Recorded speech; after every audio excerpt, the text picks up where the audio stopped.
Yeah, I was hoping for a bit of a bigger audience tonight, hence why I was waiting to go on, but I'll do with this for now. But we've got a good variety of people here today, just from this table alone. We've got an Irish guy and 2 people from Yorkshire, so that gives us a little bit of representation. I asked the lady there whereabouts in Yorkshire she was from. She told me Leeds, and she then followed it up with the posh part of Yorkshire. And I said, the posh part of Yorkshire? Is that like saying the sunnier parts of Scotland? Alright. Oh, got a latecomer, hello there. This is only a plastic copy. So my camera's just there, so just be aware. Oh, sorry. Getting the shot there. But yeah, actually I'm born and bred Littlehampton. You probably wouldn't be able to tell. You probably, when I came up here, thought, who's this posh wanker on stage right now? Danny? He's on holiday from Norfolk, is he? But no, actually, I did grow up here. I've been swimming in the sea, I went to the schools. I even actually was in the same year as the younger one of the Bald Builders. And if you're wondering, yes, he was a prick even back then. But we do get a lot more people from all over coming down to Littlehampton, particularly from London. We get a lot of people moving down here from London. And I suppose that makes sense because it's just like London. It's full of murderers, crack addicts, and there's barely any police here. And it's also next to a large body of water that's mostly full of shit. It sort of sums up the attitude with Littlehampton, really, is that people come from all over to effectively swim in an open sewer and then come out and have an ice cream, both of which around here are very likely to give you diarrhea. But we are in peak tourist time at the moment here in Littlehampton. We'll have lots of people from all over coming down, and I suppose it does give us a good sense of positivity about this town, in that we appreciate it all the more once they've pissed off. It's like, basically we're thinking, I mean, yeah, it's full of rubbish everywhere and the council's completely useless, but at least we won't have to see those towny buggers after September. That being said, the council is pretty useless around here. I mean, think about, they've got all the prime real estate around here that they could do anything they want to with, and they basically just sit around going, nah, we'll just leave it. It looks fine as it is, covered in cobwebs and old beer bottles. It's like, if you think about the old Waitrose, not far from here, that's been abandoned for close to 20 years now, and they have done nothing with it. And it's got 2 adjacent car parks, a bus stop, it's not far from the town centre, and they've just left it there to gather dust and be infested with pensioners waiting for their next bus. And it's all the things they could make it into that would help boost our local economy. They could turn it into a nightclub, they could turn it into a multiplex cinema, they could turn it into a shopping centre. And if they wanted to boost the economy massively, they could turn it into a giant brothel. But no, they just leave it there and do nothing with it. In fact, actually, my pipe dream, because my other thing that I do is that I do filmmaking. I do filmmaking for like some of the small local businesses around here, hence why I've got my camera with me. And I always had this pipe dream of turning the old Waitrose into my own personal film studio, because it'd be perfect for that. But I then thought to myself, beyond the impracticality of being able to maintain it, considering the kind of scummy reputation Littlehampton has, I'd probably be only making one sort of movie there. But that wouldn't be too bad. Porn movies make a lot of money, and I know this because I've probably seen more porn than anybody in this room put together. That being said, I don't think the broader porn audience will be particularly turned on by the sound of the Sussex accent. So show up and be like, hello, and welcome to Nora Does Norfolk Road. Exactly, yes. Speaking of which, that's actually where I live. I live on Norfolk Road. Anyone else from Norfolk Road? No? So, just to make sure you know what I'm talking about this next routine, we all know Norfolk Road, right? Yeah. By the seafront, it's where the new inn is and the Longdis and everything. Allegedly, the inspiration for Ronnie Baker's Open All Hours is that Longdis. Ronnie Barker, sorry, yes. I got it wrong. Thank you, member of the audience, for pointing out my mistake. But yes, allegedly that is the inspiration for that particular show.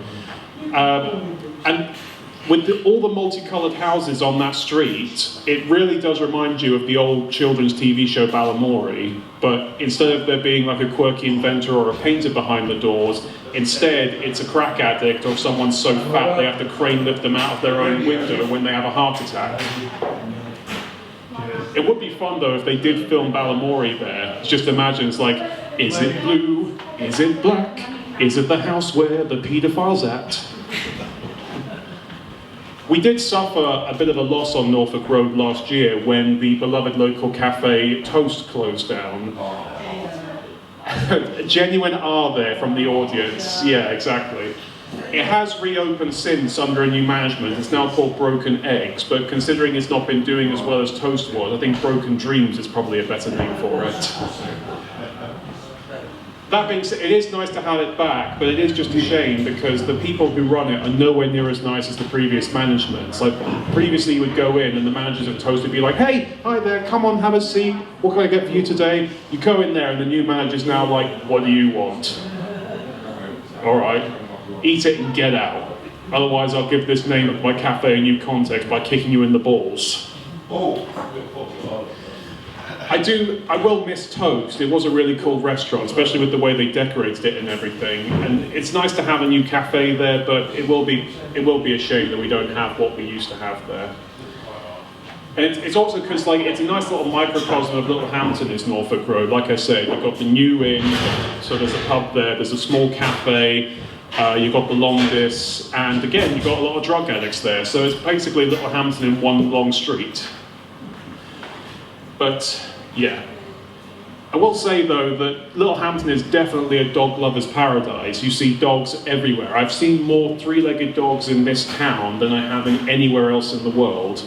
But it does make me think that there must be a better alternative to having a chicken wing when you can't afford to buy one from Iceland.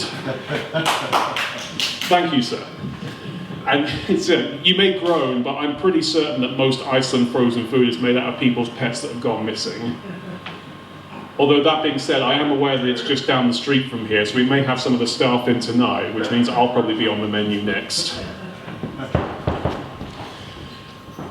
But with Littlehampton, I will say that it's definitely not like Bognor. Bognor is the only place in the world I can think of where people actively line up every year to jump off the pier. And the Bognor Birdman's a lot of fun as well. I'm very happy that the bloke there who looks like the American Chris Evans is enjoying my material. Yes, you in the green shirt with the beard. We're all enjoying this. Pardon? We're all enjoying this. Thank you. You're more reserved today, but I can tell you're enjoying it, so thank you very much. And praise from an Irishman on comedy, that is definitely high praise. Alright, well, that's the whole of the routine I can remember, so I'm going to finish off with some crap one-liners that I've come up with just to sort of test the waters, see if you guys enjoy them. So, a local fisherman was annoyed when his package he was expecting showed up was just a box containing Piers Morgan. He called customer support and said, "No, I wanted a massive anchor." Thank you. I would use Just for Men myself, but they don't have a version called Just for Man Boys. But that being said, do you think there's an equivalent called Just for women who regretted getting a Brazilian? Thank you. I took the town of Worthing to cash converters the other day to see if it was worth any in. If you're curious, I was able to swap it for an air fryer.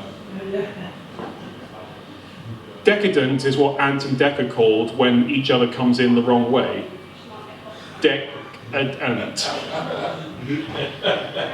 I told you these were shit. I just wanted to say them. You're doing well. Thank you. They're good shit. Well, here's a dirty one for you. Bread and cheese is what 69 is called when both the man and woman haven't washed their bits in a while. Knock knock. Who's there? Oliver. I don't know, I'm all over the place. Well, thank you very much. You've been a great audience. And I want to leave off by saying that I'm just going to go and have a cigarette. And I know every cigarette you smoke takes 5 minutes off your life. But considering what I've just been through, it's a shame you can't pick which 5 minutes. Thank you very much. You've been great.